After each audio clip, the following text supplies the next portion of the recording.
की जय। आज भी हम वृंदावन जाते हैं तो सबसे पहले बिहारी जी से पहले किसके दर्शन करते हैं? जो नहीं करते हैं वो पहले किसके दर्शन किया करें? गोपेश्वर महादेव। आपने देखा होगा सुबह तो वहां जल अर्पित होता है, लेकिन संध्या समय में बड़ा सुंदर उनका श्रृंगार किया जाता है। हमें भी सौभाग्य प्राप्त हुआ है दर्शन का। जब आप उनका दर्शन करते हैं तो सखी भाव आ जाता है। कौन सा भाव?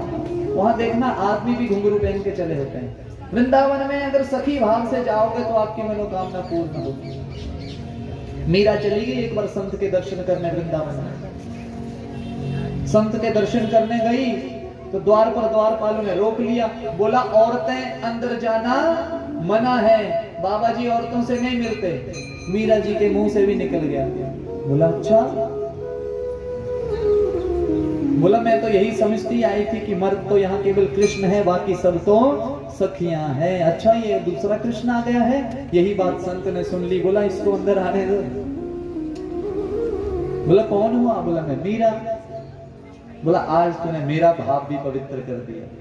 उस दिन से उन्होंने भी सखी भाव का रखना प्रारंभ कर दिया। तो वृंदावन में भाव सखी का रखो, भाव सखी का। जब भी वृंदावन जाओ आनंद लिया करो वहां पर।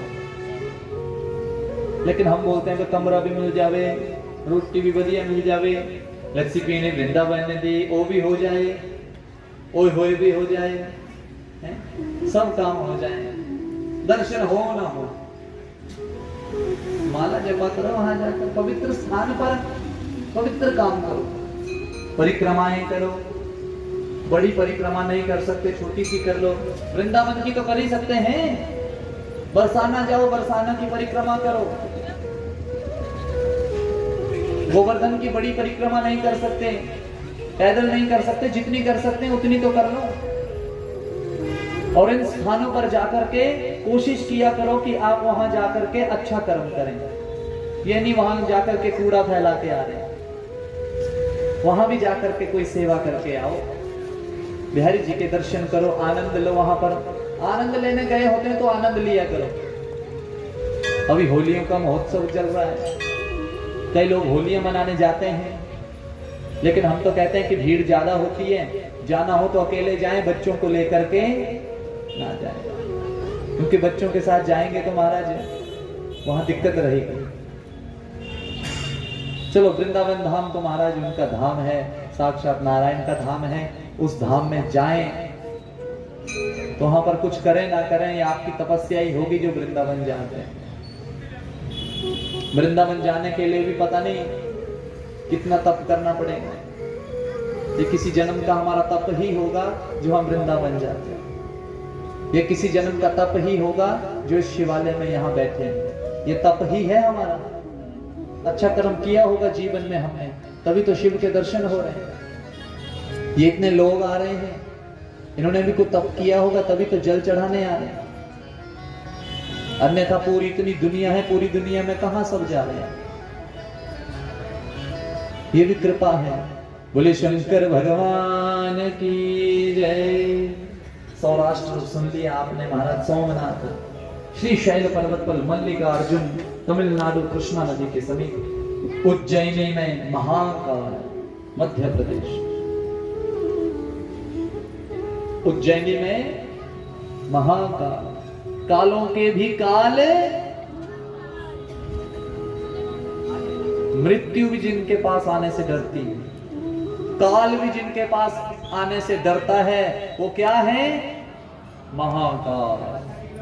ऐसे महाकाल की कथा सुन रहे हैं और ऐसे महाकाल के ही मंदिर में बैठकर हम कथा सुन रहे हैं। अब ऐसे में कोई हमारा बिगाड़ सकता है कुछ? बोलो बोलो। ऐसे भी अब एक दूसरे की ओर देख रहे इन्हें हाँ कितनी मता ही करता। मैं पहला क्या कल्याण ने जाना कि जाना ना किसी ने, संगी साथी सहेली सब यही रह जाएगा।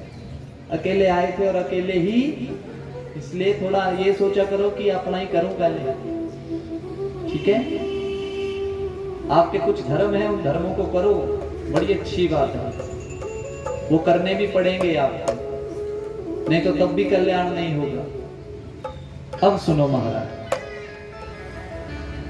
तृतीय ज्योतिर्लिंग के प्रादुर्भाव का इतिहास सुनाते हुए सूत जी बोले कि विप्रों, सब जीवधारियों को मोक्ष प्रदान करने वाली अवंती नगरी, अवंतिका नाम वाली रमणीय नगरी में रहने वाले वेद प्रिय नाम का ब्राह्मण, वेद प्रिय नाम ब्राह्मण का वेद प्रिय, वेद प्रिय के 4 पुत्र, कितने पुत्र? 4 पुत्र वेदों के ज्ञाता, भगवान का पूजन करते तो ऐसा लगता साक्षात शिव ही आ गए हैं। ऐसे रुद्री का पाठ करते महाराज, ऐसे मंत्र भगवान को सुनाते, बड़ी कृपा महाराज। एक दिन महाराज उसी नगरी में एक दूषण नाम का दैत्य, किस नाम का? दूषण नाम का। दूषण नाम के दैत्य ने ब्रह्मा जी की तपस्या की। उस दैत्य ने इतनी तपस्या की और अपने आप के लिए ऐसे ऐसे वरदान मांग लिए कि सबको महाराज तंग करने लगे। अपनी एक सेना तैयार कर ली, सेना को आदेश कर दिया कि अवंती नगरी में एक वेदप्रिय नाम का ब्राह्मण है, अपने पुत्रों के साथ बैठ करके शिव का बड़ा संकीर्तन करता है, बड़ा उनका अभिषेक करता है, जाकर के उन 4 पुत्रों सहित उस पिता को भी बांध कर ले आओ। 4 पुत्रों को रस्सियों से बांधकर खींचने लगे। वेदप्रिय ने भगवान शिव को पुकारा, उसी समय शिव भगवान प्रकट हो गए महाकाल का रूप लेकर के। वहीं पर जमीन धस गई महाराज, गड्ढा हो गया। उसी गड्ढे से ऊपर कौन आए? मेरे भोले बाबा आए और कालों के भी काल महाकाल बनकर आए। क्या बनकर आए? महाकाल बनकर आए और उन दुष्टों को वहीं पर मार दिया। दूषण नाम के दैत्य को भी मार दिया। ब्राह्मणों से प्रेम करने वाले महाकाल ने कहा, मांगो ब्राह्मणों, क्या मांगते हैं? बोला महाराज कुछ नहीं चाहिए, अब आए हैं तो इसी रूप पर यहीं पर विराजमान हो जाए, ताकि आपके दर्शन करके जैसे हमको आनंद मिला, बाकी आने वालों को भी आनंद मिल जाए। बोले शंकर भगवान की। महाराज, महाकाल समुत्पन्नो दुष्टानां त्वादृशामहं खलत्वं ब्राह्मणानां हि समीपात दूरतो व्रजः। महाराज इसी प्रकार आप बोला यहीं पर विराजमान हो जाए। तो महाराज तीसरा जो ज्योतिर्लिंग है महाकालेश्वर, महाकाल के नाम से प्रसिद्ध हुआ। बोले शिव शंकर भगवान की। उज्जैन में महाराज महाकाल, मध्य प्रदेश। उसके बाद चौथा हुआ महाराज ओमकार तीर्थ,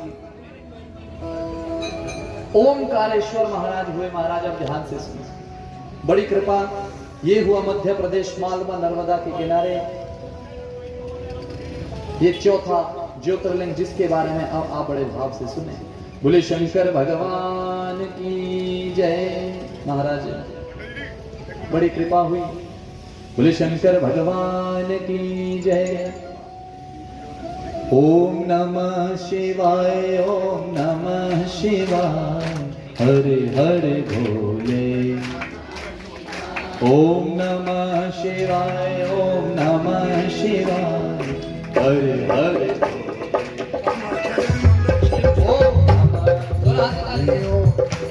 शिवाय, हरे हरे भोले नमः शिवाय। ओम नमः शिवाय, ओम नमः शिवाय, हरे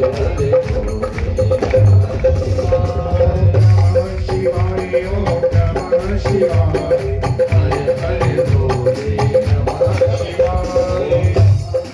ओम नमः शिवाय, हरे हरे भोले नमः शिवाय। शिवाय ओम नमः शिवाय, हरे हरे भोले नमः शिवाय। शिवाय ओम नमः शिवाय, हरे हरे भोले नमः शिवाय।